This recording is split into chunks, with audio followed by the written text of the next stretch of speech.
Ya intinya ini, ojo selak kepingin tokomu cepet gede, rasa kesusu, pokoknya rasa kesusu tokone gendang gede wis ora rasa.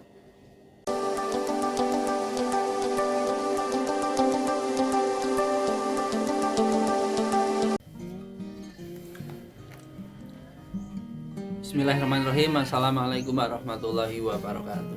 Alhamdulillahirabbil alamin. Terima kasih untuk teman-teman yang kembali menyaksikan video kami. Kalau kita melihat-lihat cerita atau kisah orang-orang teman-teman kita yang sukses itu, kita itu seperti antusias. Kita juga seperti, atau kita sering berbicara pada diri kita sendiri kalau aku pun juga bisa. Kan proses yang teman-teman kita yang sudah dahulu sukses itu terkadang kita abaikan. Padahal di dalam usaha itu banyak sekali rintangan dan banyak sekali kegagalan yang mestinya harus dilalui dan mestinya harus dipecahkan.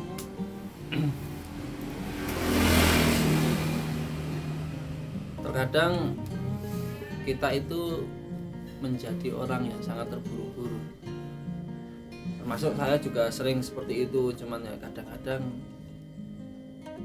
kita ingat, belum saatnya, durung wayai. Kita itu selalu menggebu-gebu masalah cepet-cepet. Jadi kadang-kadang ini awake dhewe iki yo ayo gek ndang gede usahane, gek ndang sukses, gek duwite akeh, gek kendaraane apik. Yo ngono kuwi kadang iki. Oh iya, mungkin udugur aku tok, mungkin teman-teman juga seperti itu. Dan sebenarnya hal seperti itu adalah penyakit. Penyakitnya kenapa? Terkadang manusia itu kalau kiblatnya atau mungkin tujuannya itu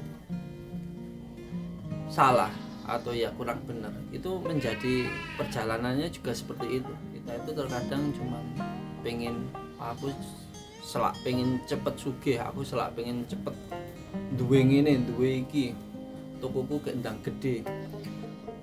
Hal seperti itu menjadi penyakit yang terkadang malah menjadi kita itu terkadang malah menghalalkan segala cara. Ya contohnya itu seperti kadang ini produknya kurang bagus, misal expired, padahal kita tahu dan pembeli itu tidak tahu, tetapi kita cuma diem daripada rugi kan.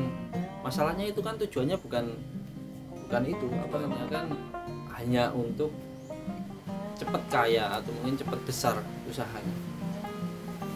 Kadang-kadang kita juga mengabaikan kalau kekayaan yang hakiki itu bukan soal materi, ya bukan hanya materi saja. Ketenangan itu adalah kekayaan. Di video-video saya yang sebelumnya itu memang ada beberapa cara, atau mungkin ada beberapa strategi tentang cara cepat toko itu berkembang, cara menaikkan omset. Itu bisa dijalankan, tetapi saranku tinggal konco-konco wiyo ojo terlalu pengen cepet gede usahamu, sehingga kita itu terkadang lupa atau mengabaikan sesuatu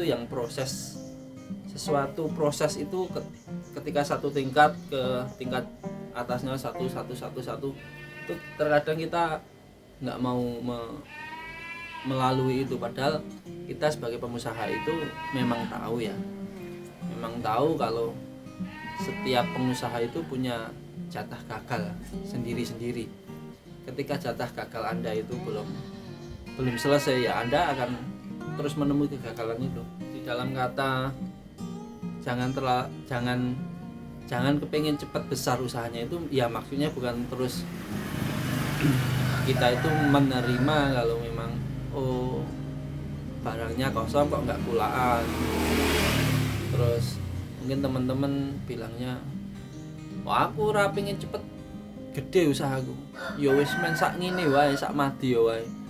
Ya enggak seperti ya prosesnya. Ya ayo kita mulai. Mungkin ada teman-teman yang hari ini mungkin omsetnya masih 200, 300 atau mungkin 500.000 per hari.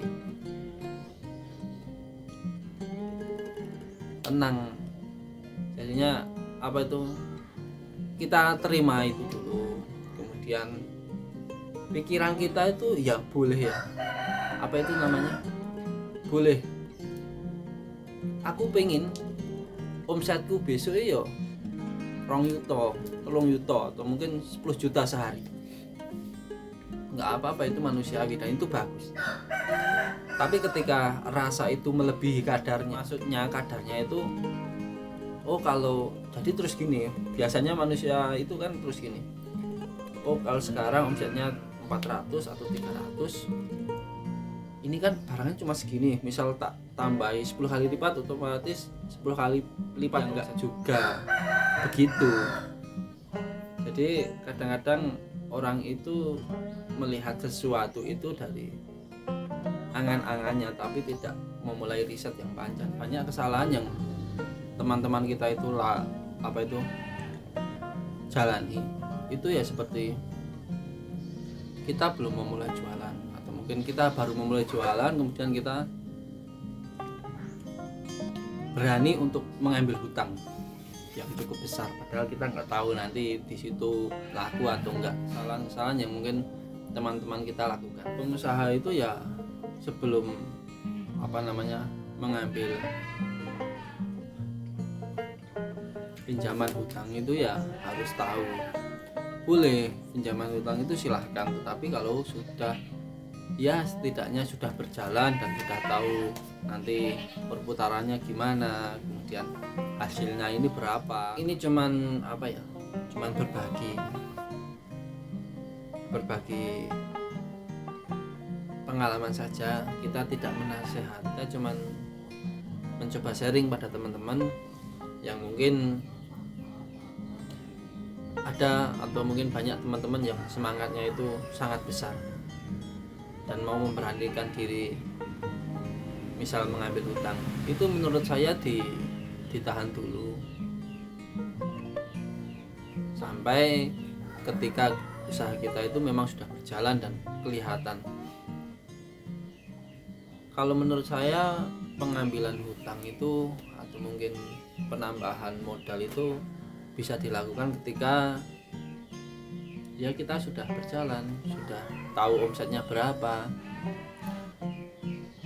Penambahan modal itu hanya untuk mengembangkannya, jadi tidak memulai. Kalau untuk memulai, kalau bisa ya sendiri. Untuk video-video sebelumnya kan saya sudah bilang kalau memang usaha saya itu awalnya itu memang dari motor pulsa yang masih kecil, dan sekarang itu toko kelontong. Banyak kegagalan itu, banyak sebenarnya, cuman kan untuk teman-teman yang lain mungkin kegagalan itu sesuatu yang tidak pengen diperlihatkan, tetapi untuk kita ya ini loh, saya contohkan ya, misalkan produk-produk dapur ya. Jadi ya contohnya telur saja. Kemungkinan kalau telur kan, kalau teman-teman itu telur itu produk yang paling laku di toko kelontong. Ya belum tentu. Jadi contohnya saya sendiri pun dulu juga seperti itu. Untuk telur, masalahnya kan gini ya, transisi dari kita counter pulsa ke transisi ke toko kelontong itu tidak semerta-merta bisa mempengaruhi atau membawa orang-orang itu ke sini belanja. Ya untuk contohnya telur ya, telur dan mungkin bumbu-bumbu dapur seperti bawang putih, bawang merah, seperti itu. Untuk telur itu kalau awal-awal dulu itu sering kita itu sampai nak wong Jawa kuwi ngomongnya yo ngantek kopyor, ngantek kocak, ngantek ya busuk lah.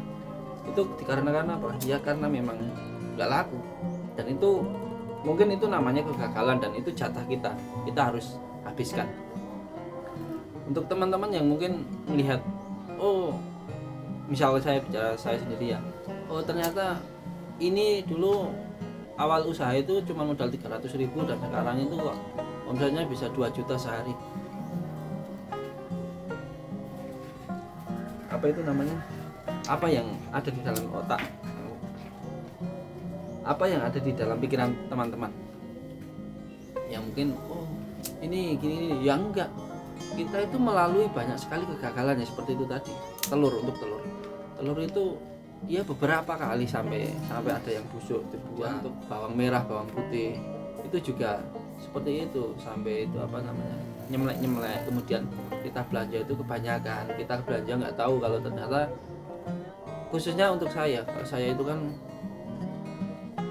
nggak pernah masak, ya bukannya nggak pernah, jarang sekali masak, nggak tahu ini apa itu bawang yang bagus itu seperti apa, bawang putih bagus itu gimana. Ternyata memang bawang yang masih basah kemudian yang masih kering itu ternyata beda itu. Dan kami juga baru tahu setelah kami itu menjalankan usaha ini, dan beberapa kali jadi saudara atau mungkin ibu saya itu yang bilang nggak usah jualan kayak gini, nggak laku, nanti buang rugi. Tapi ya karena memang saya itu apa ya namanya, hari ini belum laku tetapi pikiran saya itu ini pasti jalan, besok suatu saat pasti jalan. Itu biasanya saya nggak mudah menyerah di dalam menjalankan ini. Jadi mungkin ada teman-teman yang baru mau memulai usaha, punyanya berapa dijalankan dulu. Untuk awal-awal usaha usahakan jangan cari hutangan dulu ya, berapapun yang dimiliki, modalnya berapapun ya, jalankan dulu. Nanti kalau sudah tahu bagaimana penjualannya, bagaimana apa itu namanya, bagaimana pemasarannya seperti apa, itu silahkan kalau mau menambah modalnya. Dan untuk teman-teman jangan takut untuk apa ya namanya, jangan takut gagal, jangan takut rugi. Ya rugi itu pasti menghampiri kita sebagai pengusaha, itu akan ada. Dan untuk teman-teman harus siap-siap atau mungkin harus persiapkan diri ketika semua itu kita alami, ya kita tidak terus larut dalam keterpurukan. Kita ini ya kalau jatuh ya bangkit lagi. Untuk sharing kali ini mungkin cukup sampai di sini. Nanti kalau ada yang mau ditanyakan silahkan tanya. Kalau kami bisa menjawab, kami akan coba menjawab. Tetapi kalau kita tidak bisa ya kami akan melimpahkan pertanyaan teman-teman itu kepada teman-teman yang lain mungkin yang menyaksikan video ini. Ya, jangan lupa like, komen, share, dan subscribe supaya kami itu semangat buat video, semangat untuk berbagi pengalaman pada teman-teman. Sekian dulu, akhirul kalam, assalamualaikum warahmatullahi wabarakatuh.